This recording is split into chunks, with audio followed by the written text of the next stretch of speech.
लगभग अरबों वर्ष पहले जब ब्रह्मा जी द्वारा ब्रह्मांड में पृथ्वी की स्थापना की गई थी और पृथ्वी को ही देवताओं का दूसरा घर बताया गया था, तब ये बात पूरे देवताओं के जगत में बड़ी तेजी से फैली।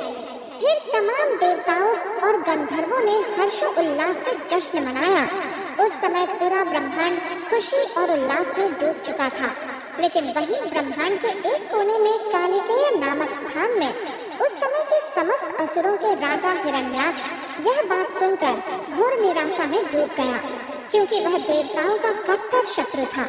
वह पूरे ब्रह्मांड में असुरों का साम्राज्य स्थापित करना चाहता था। इसीलिए उस समय देवताओं की बढ़ती ख्याति देख उसे घोर निराशा हुई। हिरण्याक्ष एक बेहद शक्तिशाली असुर था। उसे ब्रह्मा जी द्वारा तमाम सिद्धियां और वरदान प्राप्त थे, और इसी का फायदा उठाकर सही समय देख हिरण्याक्ष ने स्वर्गलोक पर अचानक से अपनी पूरी सेना के साथ हमला बोल दिया, जहां असुरों और देवताओं के बीच भीषण युद्ध हुआ और अंत में हिरण्याक्ष ने देवताओं को शिकस्त देकर स्वर्गलोक पर अपना कब्जा जमा लिया। फिर देवता स्वर्गलोक से पलायन कर सीधे ब्रह्मलोक पहुंच गए और ब्रह्मा जी के सामने स्वर्गलोक वापस दिलाने के लिए विनती करने लगे। फिर ब्रह्मा जी ने देवताओं को पृथ्वी जाने को कहा और पृथ्वी में ही रहकर नए जीवन उत्पन्न करने की आज्ञा दी। इसके बाद सभी देवता पृथ्वी चले आए और सभी ने अपना अपना कार्य शुरू कर दिया। इसके बाद देवताओं के योगदान से पृथ्वी में हर जगह हरे भरे पेड़ पौधे जन्म लेने लगे। नए नए जीवों का भी जन्म हुआ। हर जगह नदियां बहने लगी। समुद्र देव को भी पृथ्वी में एक बड़ा स्थान मिला और उस समय पृथ्वी देवताओं के देख रेख में फलने फूलने लगी थी। यहाँ तक कि पृथ्वी स्वर्ग से भी सुंदर बन चुकी थी और पृथ्वी सचमुच देवताओं का दूसरा घर बन चुका था। फिर कुछ वर्षों बाद ये बात हिरण्याक्ष को पता चली, जिसके बाद वह काफी क्रोधित हो उठा। फिर उसने ठान लिया कि वो इस बार देवताओं को खत्म करके ही मानेगा। इसके बाद वह पृथ्वी की ओर निकल पड़ा। पृथ्वी के समीप जाकर जब उसने पृथ्वी की सुंदरता देखी, तब उसकी आंखें वहीं फटी की फटी रह गईं। फिर वो गुस्से से लाल हो उठा और फिर उसने देवताओं को खत्म करने की योजना बनाई।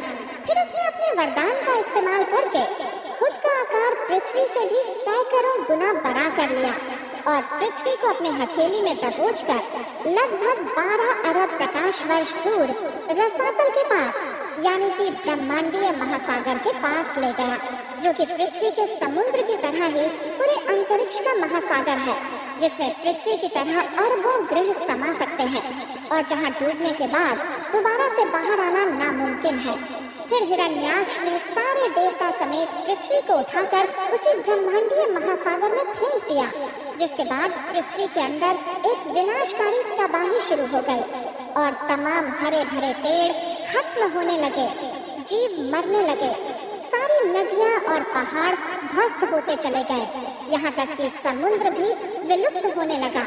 फिर सभी देवताओं ने पृथ्वी के अंदर ही रहकर अपनी अपनी जगह संभाली और पृथ्वी को तबाही से बचाने में जुट गए और कुछ हद तक तबाही को रोकने में सफल भी हुए, पर यह ज्यादा देर तक संभव न था।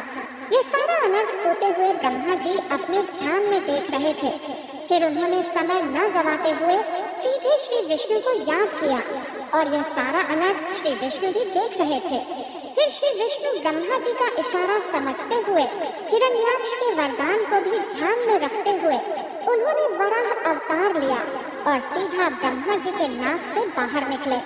फिर ब्रह्मा जी को अभिवादन कर निकल पड़े पृथ्वी को बचाने की ओर। फिर वराह जब ब्रह्मांडीय महासागर के समीप पहुँचे तो उन्होंने अपना आकार महाविशालकाय बना लिया और पृथ्वी को बचाने के लिए सीधे ब्रह्मांडीय महासागर में कूद पड़े। फिर इसके बाद ब्रह्मांडीय महासागर के अंदर काफी ढूंढने के बाद वराह अवतार को पृथ्वी आखिर मिल ही गई। फिर वराह ने पृथ्वी को अपने शोरों में रखकर तैरते हुए ब्रह्मांडीय महासागर से बाहर निकले और पृथ्वी को वापस ले जाकर उसके रेखा में वापस से स्थापित कर दिया। इसके बाद सभी देवता राहत की सांस लेने लग गए और फिर उन्होंने हाथ जोड़ते हुए वराह अवतार को अपना धन्यवाद दिया। इसके बाद वराह सीधे निकल पड़े स्वर्गलोक की ओर जहाँ की हिरण्याक्ष पृथ्वी समेत देवताओं को नष्ट करने की खुशी में जश्न मना रहा था।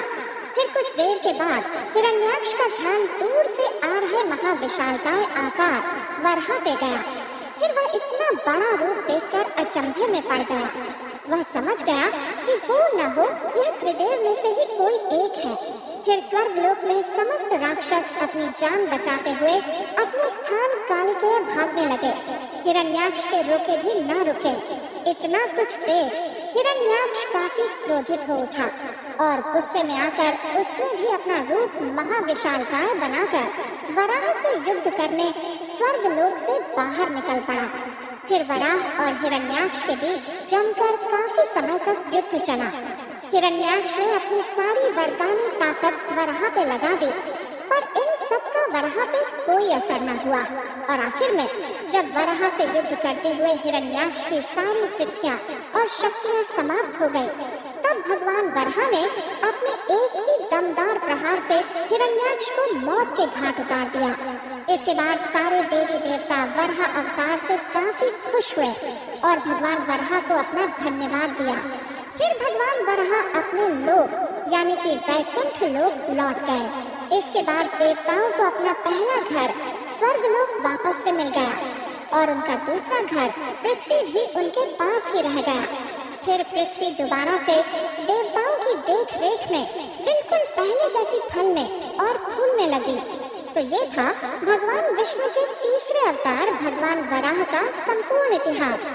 यदि आपको वीडियो पसंद आई हो तो एक लाइक जरूर दें और साथ ही सनातनी इतिहास को ऐसे ही पाते रहने के लिए भक्तिवुड चैनल को अभी सब्सक्राइब कर लें। जय भगवान वराह की, जय श्री हरि की।